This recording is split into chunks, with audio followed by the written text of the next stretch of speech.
আমাদের মিছিলের উদ্দেশ্য একটাই, সেটা এই মিছিলে এই কমিটির সামগ্রিক বিষয় নিয়ে আমরা প্রতিবাদ করছি না।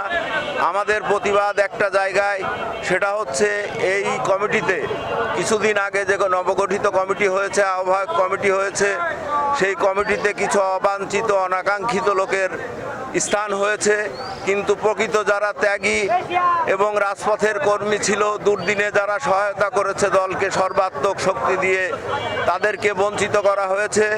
তাই আমার দাবি যে আজকে আমরা আপনাদের স্থানীয় নেতৃবৃন্দ যারা আছেন তাদেরকে এবং কেন্দ্রীয় নেতৃবৃন্দকে উদ্দেশ্য করে বলবো যে সকল লোকগুলোকে, এই অযোগ্য অনাকাঙ্ক্ষিত লোকগুলোকে অন্তর্ভুক্ত করা হয়েছে, দয়া করে আপনারা সুবিবেচনা করে তাদেরকে এখান থেকে বাদ দিয়ে যারা ত্যাগী এবং পরীক্ষিত নেতাকর্মী তাদেরকে অন্তর্ভুক্ত করবেন, এটাই আমাদের দাবি।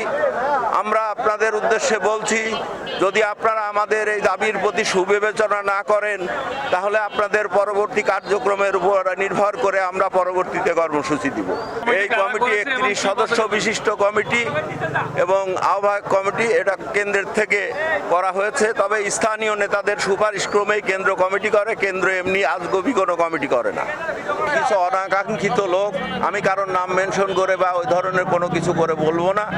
আমি শুধু এটুকুই বলবো, আপনারা যারা সাংবাদিক আছেন তারা ভালো করেই জানেন আমি কি উদ্দেশ্যে এবং কাদের উদ্দেশ্যে কথাগুলো বলছি।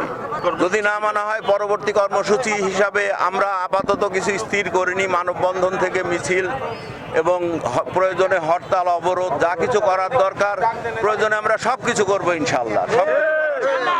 31 সদস্য বিশিষ্ট কমিটিতে সবার অন্তর্ভুক্তিও সম্ভব না, এটা বুঝতে হবে সবাইকে, আমরাও বুঝি। তারপরেও আমরা কিছু মানুষ আছে যারা কারা নির্যাতিত, যারা রাজপথের লড়াকু সৈনিক, দলের দুর্দিনে যারা প্রতিটি ক্ষেত্রে সহযোগিতার দীর্ঘদিন ধরে আন্দোলন সংগ্রাম লড়াই করে এসছে, তাদের নিয়ে এই কমিটির ভিতরে অন্তর্ভুক্ত করা হোক।